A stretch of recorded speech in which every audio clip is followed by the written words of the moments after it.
Hello students, this is lecture number 10 of alcohol, phenols and ethers, and in today's class we will discuss the effect of substituents on the acidic nature or acidity of phenols. यानी अगर हमारे पास phenol है और phenol के साथ अगर कोई दूसरा ग्रुप प्रेजेंट है, रिंग में कोई दूसरा ग्रुप और आ रहा है, तो वो किस तरह से एसिडिक नेचर को, फिनॉल के एसिडिक नेचर को बढ़ाएगा या घटाएगा। तो हमारे पास जितने भी ग्रुप्स हैं हमने उनको दो ग्रुप में क्लासिफाई कर रखा है। हमने उसे पढ़ा है कि एक ग्रुप कहलाता है EWG ग्रुप यानी कि इलेक्ट्रॉन विड्रॉइंग ग्रुप, और दूसरा कहलाता है इलेक्ट्रॉन डोनेटिंग ग्रुप, राइट। तो अभी हम पहले देखते हैं कि अगर फिनॉल के साथ कोई EWG ग्रुप प्रेजेंट है यानी इलेक्ट्रॉन विड्रॉइंग ग्रुप प्रेजेंट है, तो वो फिनॉल की एसिडिटी को, फिनॉल जो है वो एसिडिक इन नेचर होते हैं, वो प्रोटॉन डोनेट करते हैं, तो वो किस तरह से फिनॉल के एसिडिक नेचर को चेंज करेंगे। चेंज करने में या तो एसिडिक नेचर इंक्रीज हो सकता है या डिक्रीज हो सकता है। तो जो इलेक्ट्रॉन विड्रॉइंग ग्रुप होते हैं वो -I इफेक्ट शो करते हैं अगर हम इलेक्ट्रोनेगेटिविटी के बेसिस पे देखें, या फिर -M इफेक्ट शो करते हैं। अब अगर हम एक फिनॉल का स्ट्रक्चर यहाँ पे ये फिनॉल बना के और उसके साथ एक ये फिनॉल बनाया और उसके साथ हम क्या करें, एक इलेक्ट्रॉन विड्रॉइंग ग्रुप को जोड़ दें। हमने NO2 ग्रुप को यहाँ पे जोड़ दिया, राइट। अब ये NO2 ग्रुप क्या करेगा, ये इलेक्ट्रॉन विड्रॉइंग ग्रुप है, यानी ये क्या करेगा, इलेक्ट्रॉन को अपनी तरफ अट्रैक्ट करेगा, राइट। और जब ये इलेक्ट्रॉन को अपनी तरफ अट्रैक्ट करेगा तो इन टर्न क्या होगा कि ये इलेक्ट्रॉन रिंग में से लेने की कोशिश करेगा और फिर ये यहाँ से ऑक्सीजन से इलेक्ट्रॉन को अपनी तरफ, ये ऑक्सीजन के जो इलेक्ट्रॉन है ये रिंग की तरफ अट्रैक्ट होंगे, राइट। तो इससे होगा क्या, ऑक्सीजन पर इलेक्ट्रॉन डेंसिटी घटेगी, और जब ऑक्सीजन पे इलेक्ट्रॉन डेंसिटी घटेगी तो इन टर्न क्या होगा, जो ऑक्सीजन और हाइड्रोजन के बीच की बॉन्ड है वो टूटेगी और आसानी के साथ H+ निकल जाएगा। यानी ऑक्सीजन जो है वो हाइड्रोजन के साथ जो बॉन्ड बनाए होगा उस इलेक्ट्रॉन को अपनी तरफ खींचने की कोशिश करेगा। तो अगर इलेक्ट्रॉन विड्रॉइंग ग्रुप लगा हुआ है, फिनॉल के साथ कोई इलेक्ट्रॉन विड्रॉइंग ग्रुप लगा हुआ है, तो जो एसिडिक नेचर है वो इंक्रीज हो जाता है, राइट। यही चीज़ आपको याद रखनी है कि electron withdrawing group increases acidic nature, ये एसिडिक नेचर को बढ़ा देंगे, राइट। कोई हेलोजन लगा होता है यहाँ पे, या नाइट्रो ग्रुप या CHO ग्रुप या COH ग्रुप या साइनो ग्रुप, कोई भी लगा होता, तो वो इलेक्ट्रॉन विड्रॉइंग ग्रुप है, वो रिंग में से इलेक्ट्रॉन को सक करेगा। इन टर्न क्या होगा, ये ऑक्सीजन और हाइड्रोजन के बीच की बॉन्ड टूटेगी, क्योंकि ये जो इलेक्ट्रॉन्स होंगे रिंग अपनी तरफ अट्रैक्ट करेगी और फिर ये प्रोटॉन यहाँ से आसानी से रिलीज हो जाएगा। तो जो इलेक्ट्रॉन विड्रॉइंग ग्रुप है वो ऑक्सीजन पे इलेक्ट्रॉन डेंसिटी को डिक्रीज कर देते हैं, जिसकी वजह से H+ आसानी से रिलीज हो जाता है, या हम ये कहें कि एसिडिक नेचर इंक्रीज हो जाता है। अब अगर हमारे पास ये NO2 ग्रुप है, तो NO2 ग्रुप हमें पता है कि रिंग पे अगर हम बात करें तो ऑर्थो, मेटा और पैरा, ये 3 पोजीशंस होती हैं। अगर हम इन 3 पोजीशंस पे NO2 ग्रुप लगा रहे हैं, एक हमने यहाँ ऑर्थो पोजीशन पे ऑलरेडी लगा रखा है, एक ये हमारा आ रहा है मेटा पोजीशन पे NO2 ग्रुप, एक आ रहा है पैरा पोजीशन पे, और एक सिंपल हमारे पास फिनॉल है। और अगर हमसे कहा जाए कि हमें इसे इंक्रीजिंग या डिक्रीजिंग ऑर्डर में अरेंज करना है, बहुत सिंपल सा तरीका है, आपको सिर्फ इतना देखना है कि वहाँ पे ग्रुप कौन सा लगा हुआ है। अगर वहाँ पे इलेक्ट्रॉन विड्रॉइंग ग्रुप लगा हुआ है, कोई हेलोजन एटम लगा है, NO2 बता दिए कि एल्डिहाइडिक या COH, कोई भी ग्रुप अगर आ रहा है, इलेक्ट्रॉन विड्रॉइंग ग्रुप है, तो एसिडिक नेचर बढ़ जाएगा। यानी जितने भी ग्रुप हैं इनका एसिडिक नेचर फिनॉल से तो ज़्यादा होगा। यानी हम इन चारों में अगर कंपेयर करें तो सबसे कम जो एसिडिक होगा वो यहाँ पे फिनॉल होगा, सबसे कम जो एसिडिक होगा फिनॉल होगा, राइट। सबसे ज़्यादा एसिडिक कौन सा होता है, तो सबसे ज़्यादा एसिडिक ऑर्थो और पैरा पोजीशन पे अगर सबस्टेंट लगे हुए हैं तो वो ज़्यादा होंगे। ये इफेक्ट सबसे ज़्यादा ऑर्थो और पैरा पोजीशन पे लगता है। अब क्वेश्चन ये आता है कि ऑर्थो पोजीशन पे ज़्यादा होगा या पैरा, ऑर्थो पोजीशन पे ज़्यादा होगा या ये पैरा पोजीशन पे ज़्यादा होगा। तो बेसिकली ऑर्थो पोजीशन पे क्या होता है, ये OH ग्रुप प्रेजेंट है, तो इसमें जो H है ये ऑक्सीजन के साथ हाइड्रोजन बॉन्डिंग में इन्वॉल्व हो जाता है। अगर हाइड्रोजन बॉन्डिंग में इन्वॉल्व हो जाएगा ये OH का H, तो ऑब्वियसली बात है कि अगेन क्या होगा, प्रोटॉन आसानी से डोनेट नहीं होगा। तो पैरा पोजीशन पे अगर NO2 ग्रुप लगा हुआ है या फिर इलेक्ट्रॉन विड्रॉइंग ग्रुप लगा हुआ है तो पैरा पोजीशन वाला सबसे ज़्यादा एसिडिक होगा। तो अगर इलेक्ट्रॉन विड्रॉइंग ग्रुप प्रेजेंट है और अगर हमें एसिडिक नेचर के हिसाब से अरेंज करना है और यहाँ पे अगर NO2 ग्रुप हम अज्यूम करके चल रहे हैं, कोई भी ग्रुप हो सकता था, हम इसको X भी लिख सकते थे, तो सारे स्ट्रक्चर्स में जो पैरा नाइट्रोफिनॉल होगा वो सबसे ज़्यादा एसिडिक होगा। और पैरा के बाद आएगा ऑर्थो नाइट्रोफिनॉल, उसके बाद मेटा पे भी ये इफेक्ट लगता है लेकिन ऑर्थो पैरा के कंपैरेटिवली कम लगता है। मेटा नाइट्रोफिनॉल हो जाएगा और लास्ट में आएगा फिनॉल। तो पहली चीज़ ये क्लियर हुई कि अगर इलेक्ट्रॉन विड्रॉइंग ग्रुप प्रेजेंट है फिनॉल के साथ तो वो क्या करेगा, एसिडिक नेचर को बढ़ा देगा, राइट। अब ये इलेक्ट्रॉन विड्रॉइंग ग्रुप का जितना ज़्यादा नंबर बढ़ता चला जाए, यानी अगर 3 NO2 ग्रुप यहाँ पे प्रेजेंट होते हैं अगर इन कंपैरिजन टू 2 या 1, तो वो फिर ज़्यादा एसिडिक होता, राइट। तो greater the number of electron withdrawing group, यानी कि इलेक्ट्रॉन विड्रॉइंग ग्रुप का नंबर अगर बढ़ता जा रहा है, नंबर ऑफ EWG यानी electron withdrawing group is directly proportional to acidic character या एसिडिक नेचर, राइट। जैसे अगर हमसे कहा जाता है कि हमारे पास 2,4,6 ट्राई नाइट्रोफिनॉल है,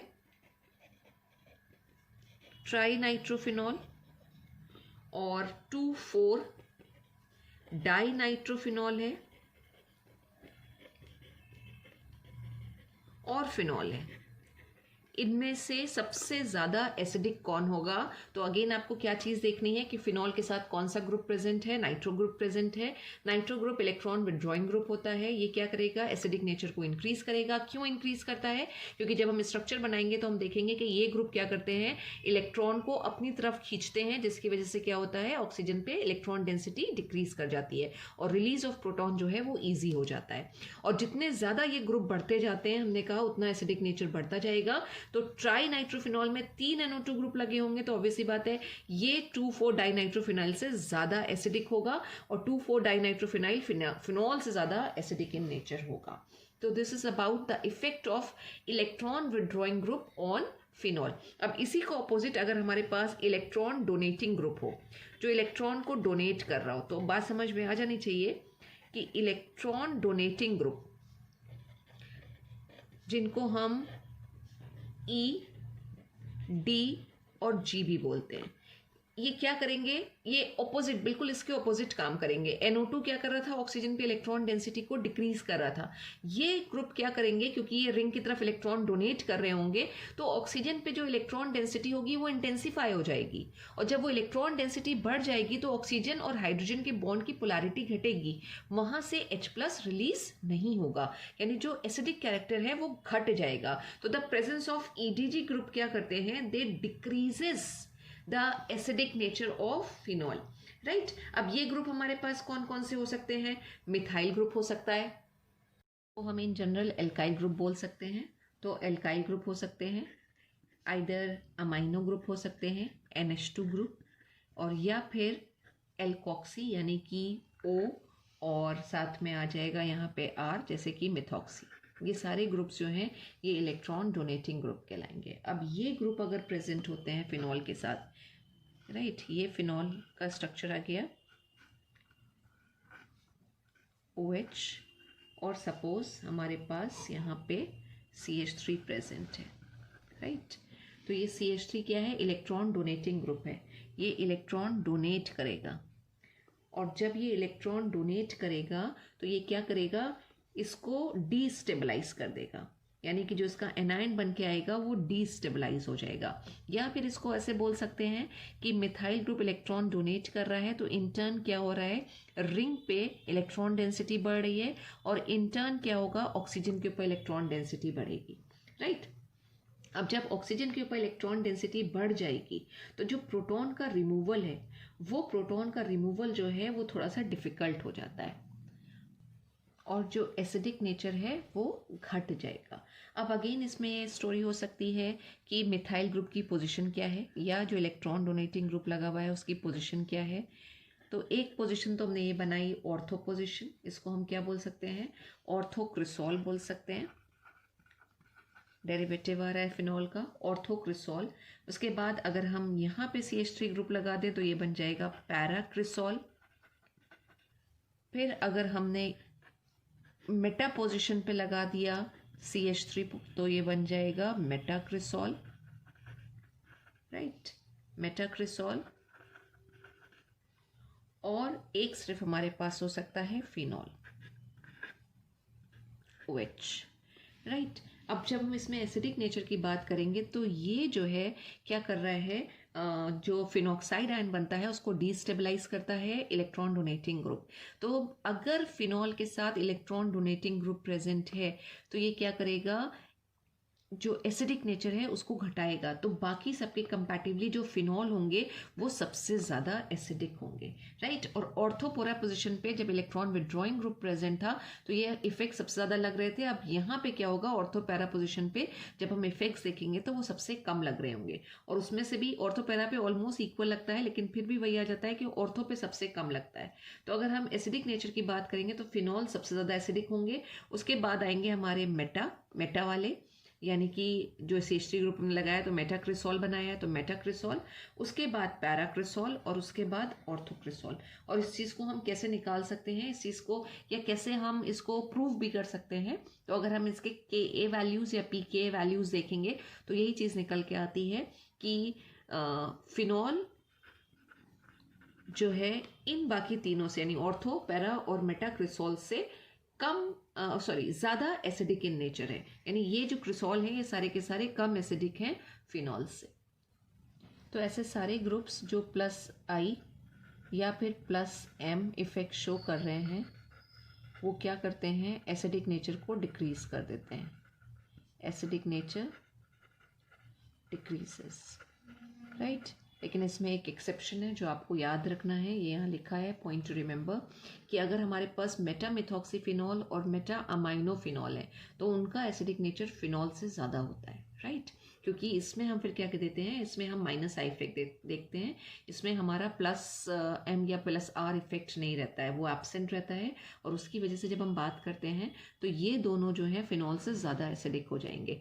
लेकिन ऑर्थोमिथॉक्सीफिनॉल और पैरामिथॉक्सीफिनॉल फिनॉल से लेस एसिडिक होगा।